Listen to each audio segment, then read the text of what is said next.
Captain, you got some good weather going on here. Well, Must be living right. well, I tell you something, today's the date. Beautiful, beautiful. Well, we've been talking about this for what, 3 years now? Yep. So it's finally never caught a striper. This will be, fingers crossed, this will check a bucket list right here for me. You know, Matt Conley has been talking about coming out here, catching these stripers for at least 3 or 4 years. He invited me out, he said, look, you've never caught a striper, this is the place to do it. Woods Hole is ground zero for some of the best and the biggest of the stripers. So the fish are coming in here, why? What is great about this area for stripers? There's a very heavy current in here, and I think it has a tendency to trap bait. A lot of food, yeah. And I got this buddy out here, Phil Stanton, who lives on the water, knows where the fish are. My name is Phil Stanton. I'm 83 years old. I'm a retired wildlife biologist. Well, Woods Hole has always been special to me. Not only the biology here, but the islands, the way the northern and southern currents meet. It's a great area for fishing. It's a great area for hunting. I'm ready, man. I am poised. I'm like a coiled spring waiting to pounce on that fish. I've been actively involved here since the early 70s. It's probably about the best place I could be to retire. All right, we've got about 400 yards of shoreline to cover. A few years ago, I invited Matt Connolly and legendary captain Phil Stanton to join me at Bray's Island to hook a few dozen redfish. Now they're hosting me in their home waters off of Cape Cod for striped bass. For Matt and I, this was just the latest chapter in our long history of angling adventures. There we go, there we go, there we go. What a nice fish. Look at that, huh? That was so nice to see it all happen. Wasn't that cool? Oh, come on up and show yourself. Bada bang. Very good. Get him, get him, get him. Whatever you do, don't lose him, Matt. Having shared many outdoor experiences with Chris Dorsey over the years, I always wanted him to experience what it's like to catch striped bass, and here on Cape Cod. You got a hookup? Yeah. All right. Yeah, I got it. 50-pounder. No. Come on. Think big. Think big, man. And so we came out, and it was one of those where I'd never been to this part of the world. I mean, you've come to this part of the coastline of Massachusetts. It's beautiful. All right, where there's one, there's got to be more, right? Oh, yeah. I mean, you come out here, it's just this idyllic, on Golden Pond kind of pastoral landscape, beautiful little villages. You almost don't even realize this part of America exists. Ooh, look at that. So that's what they look like, huh? And then to be literally 5 minutes from the dock into some fantastic striper fishing, I kept thinking, why didn't I come sooner? Try to throw it this way into that rip when I tell you. Let me What are get you up. doing? Just reeling it back in? Yeah. To say that I was glad to be a participant who saw Chris Dorsey catch his first striper is an understatement. There we go. There you go, Phil. There you go, Chris. All right, Ted, come down the back, Chris. Keep going. These stripers, they hit like hammers of hell. They're just a really strong fish. He's about the same size as yours, Matt. Coach him, coach him, coach him. Okay, Gaffer, you coming? Lipper, they live in a beautiful environment. I had never caught them. There it is, the first striper on the board. Just so much fun to hook into one, to be in this amazing environment, and to fulfill this thing we had been talking about for literally 3-4 years was just really cool. Thank you, Captain. Yeah, but we gotta get into some good ones. Oh, yeah. There we go. All right, we got a double hookup. I'm gonna come back. Phil Stanton is, first of all, a doctor of wildlife and fisheries, taught at the college level for many, many years. Said, I'm not ready yet. Come on. Who's my gaff guy? That's a little better. You're just surrounded by biology. You're surrounded by a lot of striped bass. And striped bass, as we know, is a very great species of fish. Nicely done, Mr. C. So you want to get the stripes on both sides because it's essentially a fingerprint. It's a fish that only has that print, and they're studying that right now, trying to determine where these fish are moving and impacts on the fishery and all that fun stuff. The striper is really an amazing fish, but it's got a hell of a story behind it because it's really ebbed and flowed, and they're still trying to figure out what exactly is going on with the striped bass. All right, Captain, well done. Well, now it's something's Game happened. on. These fish here are tied to Chesapeake Bay, so as goes the hatch, the nursery in Chesapeake Bay. That's what we live with up here in Woods Hole in this part of Massachusetts. Striped bass are one of the most popular game fish on the East Coast and bring in billions of dollars worth of revenue for all sorts of individuals. You hooked up, Matt? So I'm Steve Zottely. I'm an adjunct senior scientist at the Marine Biological Lab. Let's go, Mr. C. The populations of this fish have vacillated over the times. The late 80s, when the population crashed, and as a result, there were restrictions put on fishing. Yeah, that's a good fish. There's nothing wrong with that. Oh, wait. The management of striped bass is rather interesting. There's an Atlantic Coast Commission that is made up of representatives from each state along the East Coast. Yes. Right there, right at the boat. Thank God. Thank God. You just smoked it right at the boat. And the information that's brought in from recreational fishers and commercial fishers, that information is put together and discussed Let's see. Come on, show yourself, buddy. as a way to try to assess the population as it is now, but also try to determine how one can adjust for lower populations to get them back up to a high level. A little better fish.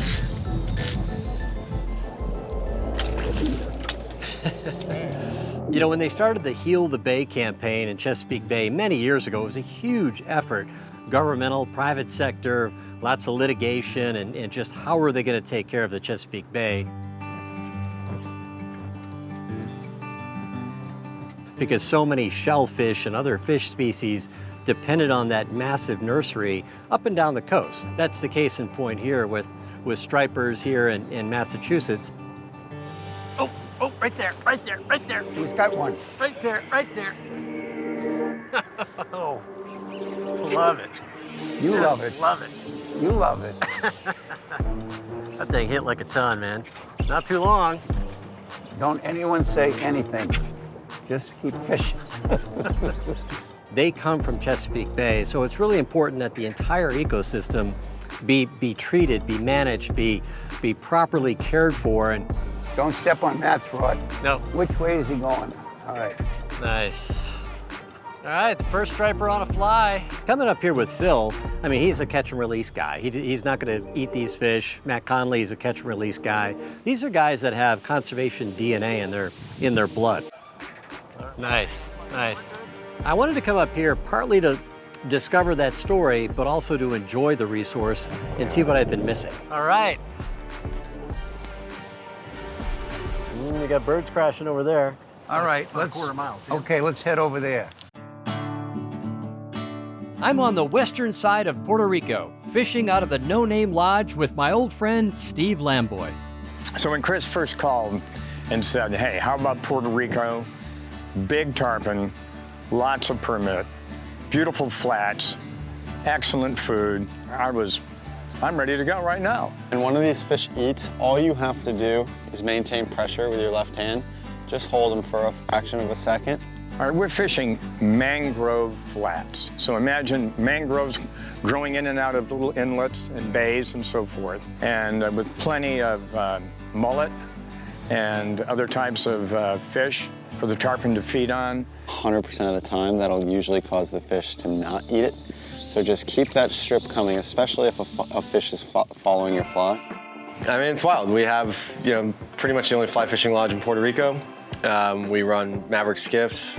We've got a team of 5 boats, 5 guides, and we take people fly fishing for tarpon, permit, snook, anything you want to do. Oh, right off the bow at 11 o'clock, swimming away. How far? Oh yeah, how far? I see it. Boy. When you see that fish initially, it's still, because they're not darting around and going crazy, They're just in their natural habitat, and ideally you see them before they see you. They're unbothered. They're just creeping through the water. Wild. See this fish coming out at us? Yeah, I see it. Yep. Go ahead and make a cast on that one. That's the one we want. Well, the very first fish that I caught was in basically a harbor that had kind of a large beach. Chip it. Keep moving it. He ate it. Got him. Stay tight. Stay tight. Stay I'm trying tight. to. Good job. Good job. Good job. Good job. He took the fly, and it was game on. Stay tight on him, though. Nice. Beauty. Good job. Stay tight. Keep stripping. Yep. Keep stripping. He played for the camera perfectly. It was coming out of the water. There he is. Nice. Oh, man, I love it. Steve was a bit of a natural when it came to like fighting tarpon, you know? Don't point too much at him. Kind of pull back against him. When he came tight on that fish, I was thinking to myself, okay, this is a big enough fish where everything's gonna go wrong here. You think he's pooped? Not quite. He's got one more run in him. And the fish cooperated very well too. The fish really didn't want to go anywhere. He was comfortable where he was. All right, and then swing, pull on him this way. Pull left, left, left, left. So to take a new tarpon angler like that, it's gratifying for a guide to catch someone their first tarpon. Oh, wow. Look at that. Good fish. He is a good... Does he still have it left in him? Stay on the rod just in case. I'm on the rod. Yep, just in case he takes off. That was my first reasonably big tarpon. I had caught one tarpon a couple of years ago. Look at that. Nothing better in the world. Best day ever. Oh, he's ready to go. He is ready to go. Beautiful. Bravo, buddy. Bravo. While Steve is all smiles, it's my turn at the bow. See something, I don't know what it is. Hang on, just be ready. I'll get you a forehand shot. Pick it up and go again. Beautiful. Strip, strip, strip, strip, strip, strip, strip, strip, strip, strip, strip. He's gonna eat it. He's coming, he's coming, he's coming. Ate it, ate it, ate it. Strip hard. Good deal, did he? Yeah, he sucked it in, spit it right out. After the finicky fish refused my fly, it was Steve's turn at the front of the boat. Here, left side of the dead tree. We caught the second fish in a completely different area. It was kind of a lagoon rimmed with mangroves, okay? Don't go in, there we go. And I saw a fish roll off this dead mangrove root kind of sticking out. And I told Steve, I said, Steve, a big fish just rolled right there. See him coming? Strip. I see him strip. coming. I'm stripping, I'm stripping. Tug of war, baby. Tug of war. Tug of war. Yeah, tug of war. Good job. Good job, Steve. Ooh, you burning me, you bugger. There you go. Nice. It stripped the line through my hands, which didn't give me a scar, but it did give me a little burn, and finally caught up to the reel, and then I had it on the reel, and I had it on the drag, and it was a little easier to manage. Oh, nice. Look at that. You getting it? He was off to the races. And again, Steve did an insane job. Yes, stay tight. Move your rod tip to the left, pull to the left. There you go. See how he's going right? Keep reeling. If he's not pulling, you're pulling. And he whooped that fish in 5 minutes, which is not easy to do. I'm on the leader. You can put more pressure on him there. Nice. Nice fish, buddy. Way to go, man. Fantastic. Yes. Well done. Victory! Incredibly strong fish. Amazing. I can only imagine catching a 100-pounder, and I have to say I'm going to have to come back and try that. He's got two eyes. He's got, oh, perfect release. Excellent. Well done, man. Nice, buddy. All right. My striped bass adventure with Matt Conley and Captain Phil Stanton has been a success, but we still had to land a big one. Hot damn, that was fun. Boy, did they hit hard. Not a huge fish, but it hit really hard. Wait till you get something like in a 20-pound range. Yeah. We might have to go from here almost a quarter of a mile away. Let's do that. I'm all for it. You know, the thing about Phil is he had all phases covered of fishing for these fish. So you had eels that were going to go down deep if the fish weren't up high. We had plugs on surface. We had flies. We're using all sorts of arsenals to throw at these fish to see if we could actually catch them. All right, we got one on. All right. Mr. C. Hello. And it wasn't easy. I could tell Phil was frustrated because normally he'd go out and he knew exactly where the fish were. Oh, he didn't like being insulted, did he? And so when we were scratching to get 1s and 2s and maybe 3, you know, it was great that we caught fish, but in his mind, it was like, this isn't what I wanted to show them. I wanted to show them the perfection of this place and the magic of this place. Nice fish. Way to go, Mr. C. You know, it's funny, in 3 days of fishing in Massachusetts, we had the gamut. We had beautiful bright sunshine, warm temperatures. Come on, we're running them here. Tell you, between the current and the strength of the fish, it's a lot of fun. We had dense fog that kind of came out of nowhere in the wind, which was kind of weird. So what is that thing, a boat?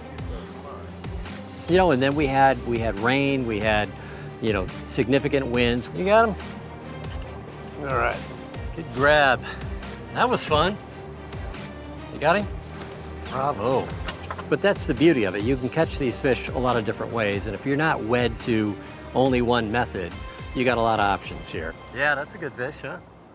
Nice grab, Matt.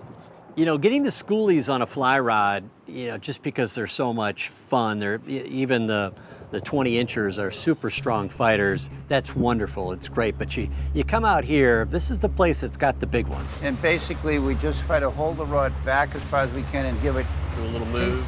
Try to give it look like this, chink, chink. More of a jerk chink. than a shove, Yeah, okay. rather than this. You know, the 30, 40 pound fish. And so you really hope that at some point in a trip like this, you can tie into one. And we did. We started jigging. He said, look, there's a couple of runs here that generally produce good fish. Here we go, and now we're fishing. I got it. This is a very sophisticated technique. Takes years of practice to get good at this. But I'm gonna try it here today. It's aerobic. Maybe we'll get them, maybe we won't, but let's give it a shot because it's really the way you're gonna get the big fish. Oh, right here, right here. Yeah, you kind of know when they're on, don't you? I've had guys pull the rod right out of their hand. This is a super stout rod, stout line. How much of it really feel this fish anyway? Well, let me tell you, when that fish hit, it was a spin around and you couldn't get the rod up. It was just down that fast, super strong fish. This is a 30+ pound fish. They wake you up, don't they? They sure do. Are you on steel yet? Keep the rod tip up. Okay, that's a good sign. And so to finally get one of those behemoth fish to the boat was super cool. I mean, that's the fish you're looking for. That's the trophy monster you come out here to catch. It's fun to catch them all. It's not how quick you get them in, it's how well you play them. All right, he's at the back of the boat now. Now get the hook, Matt. You got the hook? No, grab them by your fingers if you can. All right, Lift them out. nice fish. That's a little more heft, isn't it? Captain Phil, you did it, brother. You know, I've been kicking around the planet hunting and fishing a lot of critters for a long time, and yeah, that's the hog you're coming for right here. A little bit different than those schoolies, huh? But to come to the epicenter of where stripers live and take the swing, I mean, this is Yankee Stadium to the fishing world of stripers. So to come out here and do it right and get into these fish and catch them really was a bucket list thing for me. And hallelujah, brother. Well done. I never doubted it. I knew it was gonna happen, it's just a question of when. I love taking people out fishing. I like to take people out hunting. Any person that catches a fish, I feel as if I've caught it with them. And I get just as much satisfaction now watching other people do the things that I've enjoyed. Thank you, Phil. Thanks to our hosts.